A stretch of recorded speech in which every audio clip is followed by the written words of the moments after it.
নমস্কার, আমি অন্বেষা সিনহা। আমার রামায়ণ গান যদি আপনাদের ভালো লেগে থাকে তবে আমার চ্যানেলটিকে লাইক, কমেন্ট, সাবস্ক্রাইব করুন। নমস্কার।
রামচন্দ্র অযোধ্যার সিংহাসনে বসে আছে, কিন্তু তার বাম পাশে সীতামা নেই।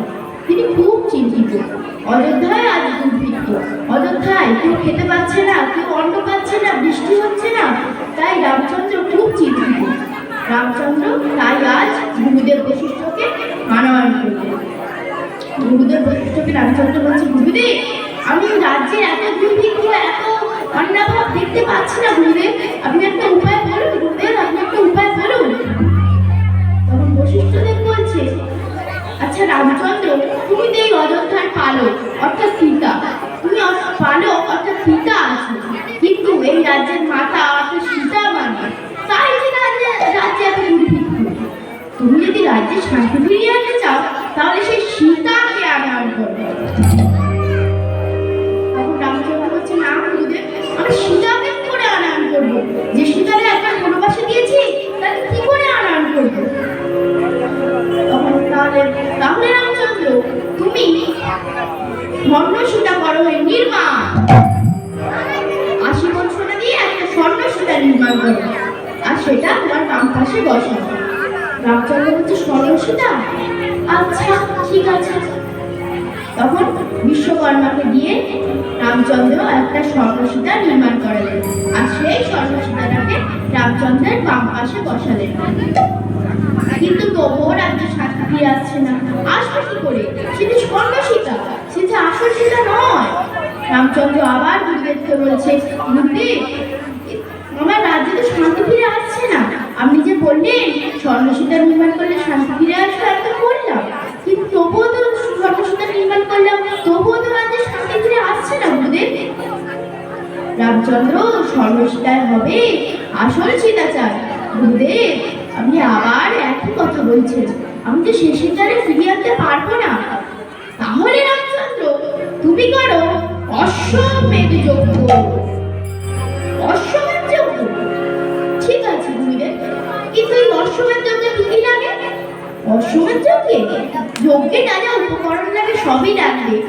আর লাগবে একটা সুলক্ষণযুক্ত অশ্ব, আর লাগবে সেই জনক নন্দিনী সীতাকে। জনক নন্দিনী সীতা, যে সীতারে নিজ হস্তে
সীতাটাকে বাম পাশে বসিয়ে সংকল্প করল।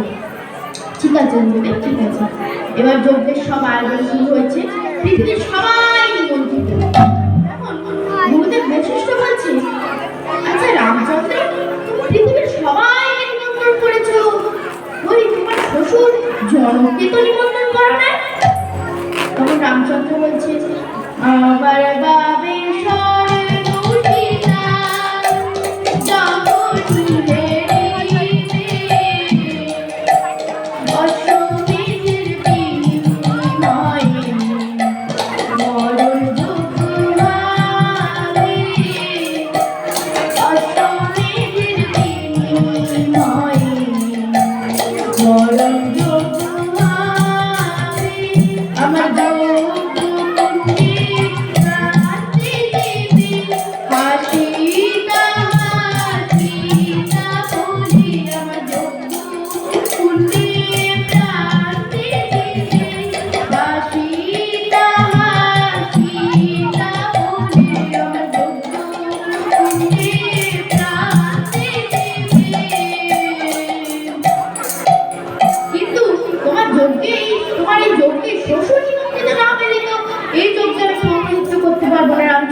তুমি তোমার যোগকে এখনই তোমার শ্বশুরকে নিমন্ত্রণ করবে। তখন রামচন্দ্র কি করবে? তাই লক্ষণদেবকে রামচন্দ্র বলছে, শোনো লক্ষণ, তুমি পিতা জনককে পত্র পাঠাও। তখন লক্ষণ পিতা জনককে পত্র পাঠালেন। আর লক্ষণ বলছে, আচ্ছা দাদা, তুমি সবাইকে নিমন্ত্রণ করতে বলেছো, ওই হনুমানকে তো নিমন্ত্রণ করতে বলো না? সে যদি জানতে পারে এত বড় যজ্ঞ হচ্ছে আর তাকে নিমন্ত্রণ করা হয়নি, সে যে বড় দুঃখ পাবে। এখন রামচন্দ্র বলছে, আচ্ছা লক্ষণ, সে যদি এসে দেখে আমার নামে সন্ন্যাসীটা, সে যে আরো দুঃখ পাবে, আর রাগে ক্ষোভে সে যে এই অযোধ্যাকে তুলে সাগরের জলে নিক্ষেপ করবে। তাই আমি নিমন্ত্রণ করিনি ভাই। ও, আপনি যা ভালো বুঝেছেন করেছেন, আমি আর কি বলবো। তখন রামচন্দ্র বলছে, শোনো লক্ষণ, তুমি ওই যজ্ঞা স্থানের দ্বারে থাকো, যজ্ঞার দ্বারে থাকো, আমার অনুমতি ছাড়া কাউকে ঢুকতে দেবে না। ঠিক আছে, ঠিক আছে দাদা, ঠিক আছে। আর ওদিকে পত্র পেয়ে আর জনকরাজা খুব খুশি, আর মেয়ের বাড়ি যাবে, তাই সারা রাত ধরে কত পিঠা পুলি পায়েস সব তৈরি করেছে, নিজের হাতে মেয়েকে খাইয়ে দেবে। আজ জনক ঋষি মেয়ের বাড়ি যাচ্ছে। আজ পত্র পেয়ে জনক রাজা আনন্দে বিভোর, আজ পত্র পেয়ে জনক রাজা আনন্দে বিভোর। আর মহানন্দে চলেন রাজা কাঁপেন ধরোধর, মহানন্দে চলেন রাজা কাঁপেন ধরোধর। পত্র পেয়ে জনক রাজা আনন্দে বিভোর, আর মহানন্দে চলেন রাজা কাঁপেন ধরোধর, আর মহানন্দে চলেন রাজা কাঁপেন ধরোধর। পত্র পেয়ে জনক রাজা আনন্দে বিভোর, আজ পত্র পেয়ে জনক রাজা আনন্দে বিভোর। কিন্তু এত খুশির মধ্যেও জনক ঋষির ডান চোখ নাচছে। জনক ঋষি বলছে, একি আমার ডান চোখের মাথায় এখন নাচছে কেন? কোনো বিপদ ঘটেছে নাকি? আমার রাম সীতা ভালো আছে তো? তখন বলছে, এই তো অযোধ্যার সিংহপুর, এই তো। তখন জনক ঋষিকে প্রহরীরা দেখতে পেয়ে বলছে, আসুন আসুন জনক ঋষি আসুন। কিন্তু জনক ঋষি এত আয়োজনের মধ্যেও খুশি যেন একটা কম করছে। জনক ঋষি ভাবছে, আমি এলাম, আমার সীতা মাকে না খবর পায় না, আমার সীতা মাকে যদি জানতে পারতো তাহলে তো ছুটে আসতো। তখন প্রহরীরা বলছে, যান যান পিতা জনক, আপনি যান, ওই যে লক্ষণ যে দাঁড়িয়ে আছে, আপনি যান। লক্ষণ তখন জনক ঋষিকে প্রণাম করছে। প্রণাম রইল পিতা জনক। তখন পিতা জনক বলছে, লক্ষণ বাবা তুমি ভালো আছো তো? আমার রাম সীতা কেমন আছে? আমার রাম সীতা দুহে ভালো আছে, আমার রাম সীতা দুহে ভালো আছে। বলো বলো বলো বলো হে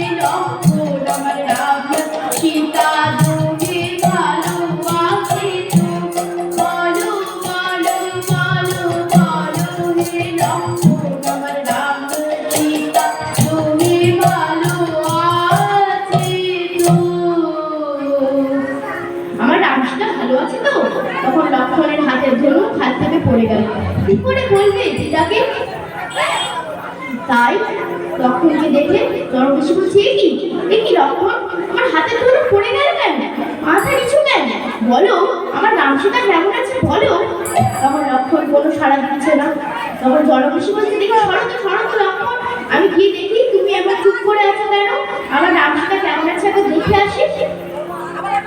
এ কি তখন লক্ষণ বলছে, না পিতা, আপনি ভিতরে ঢুকতে পারবেন না, দাদার অনুমতি ছাড়া আমি যে আপনাকে রাত ছাড়তে অপারগ। কি বলছো লক্ষণ, পিতা যাবে পুত্র কন্যার কাছে, তার আমার অনুমতি চাই? হ্যাঁ পিতা চাই। আচ্ছা ঠিক আছে লক্ষণ, তুমি অনুমতি নিয়ে এসো। তখন লক্ষণ দাদার কাছে গিয়ে বলছে, দাদা তারে পিতা জনক এসেছে, আমি কি করবো দাদা? তখন রামচন্দ্র গুরুদেবকে বলছে, গুরুদেব আমি এবার কি করবো গুরুদেব, পিতার জনক এসেছে, সে যদি এসে দেখে আমার বাবা স্বর্ণসীতা, কিন্তু এখানেই প্রাণ ত্যাগ করবে। তাই তখন গুরুদেব বশিষ্ঠ বলছে, রামচন্দ্র তুমি সীতার আপদ মস্তক অবগুণ্ঠিত করো মূল্যবান বস্ত্র দিয়ে, পুরো পা থেকে মাথা অব্দি মূল্যবান বস্ত্র দিয়ে ঢেকে দাও, যাতে মুখটা কেউ দেখতে না পায়, আর বড় করে ঘুমটা টেনে দাও। তখন গুরুদেব যা বলেছেন রামচন্দ্র তাই করেছেন, একটা মূল্যবান বস্ত্র দিয়ে সীতামাকে অবগুণ্ঠিত করে দিয়েছে। আর এবার বলছে, লক্ষণ তুমি যাও পিতাকে প্রণাম জানাও। তখন লক্ষণ দাঁড়িয়ে গিয়ে বলছে, পিতা আপনাকে রামচন্দ্র প্রণাম জানিয়েছে, আমি ভিতরে যাই। তখন জনকেশী খুব আনন্দ, জনকেশী গিয়ে দেখছে রামচন্দ্র এসে জনকেশীকে প্রণাম করছে। পিতা ভালো আছেন তো? হ্যাঁ বাবা রাম, তুমি ভালো আছো তো? হ্যাঁ পিতা হ্যাঁ। বলছে, আমার সীতামা কোথায় রামচন্দ্র, আমার সীতামা কোথায়? আমার সীতামাকে তো কেউ দেখতে পাচ্ছে না। তখন রামচন্দ্র বুঝতে পারছে না কি করবে, তাই রামচন্দ্র বলছে, অল্প সময় পর হচ্ছে রামচন্দ্র, ওই তো আপনার সীতামা, যার আপনার সঙ্গে ঠিক কথা বলবে। তখন সীতামার কাছে গিয়ে জনকেশী বলছে, ওরে মা, এই দেখ আমি তোর কাছে আসবো বলে তোর মা সারা রাত ধরে কত পিঠা পুলি পায়েস তৈরি করেছে, আর নিজের হাতে খাইয়েও দিতে বলেছে। নে মা একবার খা, আর আমাকে একবার পিতা বলে ডাক। তখন সীতামা তো পিতা বলে ডাকছে না, কি করে ডাকবে? সীতামা যে স্বর্ণসীতা, আসল সীতা নয়, তাই কথাও বলছে না। তখন জনকেশী বলছে, ওরে আমার অভিমানিনী মেয়ে, এতদিন আসবি বলে আমার উপর রাগ করেছিস? পিতার উপর কি রাগ করতে আছে? তখন তবুও তো সীতার কথা বলছে না, তাই জনকেশী রেগে যাচ্ছে, বলছে, ওরে সীতা, তোর এত অভিমান, তুই আমার সাথে কথা বলবি না? তবে এই নয় তোর পিতা পরিবার, আমি চললাম। তখন এই কথা শুনে গুরুদেব বশিষ্ঠ ছুটে এসেছে, বলছে, দাঁড়ান জনকেশী দাঁড়া, মেয়ের উপর অভিমান করে কি চলে যাওয়া পিতার কর্তব্য? আপনি বসুন, দেখছেন না এখন যজ্ঞ চলছে, তাই যে সীতামা আপনার সঙ্গে কথা বলতে পারছে না, আপনি বসুন, সীতামা তো আছে, আপনি না হয় পরে কথা বলবেন। ঠিক আছে। তখন জনকেশী তো লজ্জা করছে, সত্যিই তো সীতামা তো যজ্ঞে বসেছে, এখন কথা বলবে কি করবে? তাই জনকেশী লজ্জা করে আসন গ্রহণ করবে।